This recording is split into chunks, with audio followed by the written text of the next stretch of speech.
नमस्कार। कल्पवृक्ष पाक्षिक पत्रिका पक्षर कवि सम्मेलन और साहित्य उत्सव अनुष्ठित हो कणास ब्लॉक अंतर्गत अडाल ग्राम में प्रतिष्ठित आशीर्वाद शिशु विद्या मंदिर संलग्न खेल पड़िया कल्पवृक्ष पक्षर कवि सम्मेलन संपन्न होईछि। कवि मृत्युंजय दक्षिण राय, पीतवास बेहेरा, ध्रुवचरण बारिक, अजय कुमार बलियार सिंह, गदाधर बेहेरा, अजय कुमार सेठी, प्रभात चंद्र रथ, डॉक्टर हेमंत छोटराय, कवि कस्तूरी दिलीप श्रीचंदन, हेमंत प्रधान प्रमुख 40 जन कविता पाठ करथिले। आलोचना चक्र में कल्पवृक्षर संपादक प्रफुल्ल कुमार स्वाई, सर्वेश्वर जेना, डॉक्टर हेमंत छोटराय, प्रभात चंद्र रथ प्रमुख साहित्यर विभिन्न दिग संपर्क आलोकपात करथिले।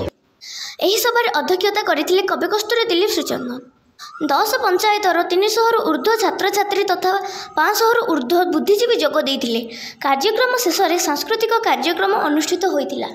आशीर्वाद शिशु विद्या मंदिर अडाल समस्त मो जणियाकु चाहूची जे कि जो माने एई विद्यालय उत्कृष्ट लाभ करछन्ती ए अंचल पई गर्व एवं गौरव। ई पत्रिका कल्पवृक्षर पक्षरु आयोजित होइछि। आज कवि सम्मेलन बहु मान्यगण्य कवि माने एथिरे उपस्थित होइछन्ति। साहित्यर विभिन्न विभाग रे साहित्यर प्रबंध, कविता, गल्प एवं तथ्य आधार रे कल्पवृक्ष एक प्रगतिशील पत्रिका भाव रे ओडिसा रे जो जश अर्जन करिछि सेही धारा को बजाय रखी आज कार्यक्रम रे बहुत कवि माने जोग देइछन्ति एवं कविता पाठ करिछन्ति। छोटराय शिशु साहित्यिक कवि सम्मेलन होता है। कवि सम्मेलन मुख्य उद्देश्य सर कौन?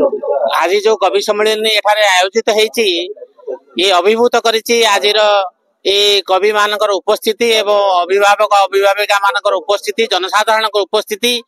ये जो कवि सम्मेलन या द्वारा समाजर जो कविता माध्यम रे जो वार्ता समाज को संस्कारित करवा, समाज को ऊपर स्तर को नबा पाई जो उद्यम कवि मानक पाखरे रहिछि एवं लेखनी मुनरे से जो परिवर्तन करि पारंती समाजर प्रत्येक स्तर को, सेतिपाई कवि मानकर उत्साह मु अभिभूत होइछि एवं आज सफल होइछि। कविता पाठोत्सव कल्पवृक्ष तरफ आयोजित होइथिबा ई पत्रिका कल्पवृक्षर उपस्थित होते आज कवि 30 रु 40 जन कवि एठारे उपस्थित हो स्वरचित कविता पाठ करुछन्ति एवं से कविता गुड़िक मर्मस्पर्शी होइछि, अत्यंत आमोददायक होइछि।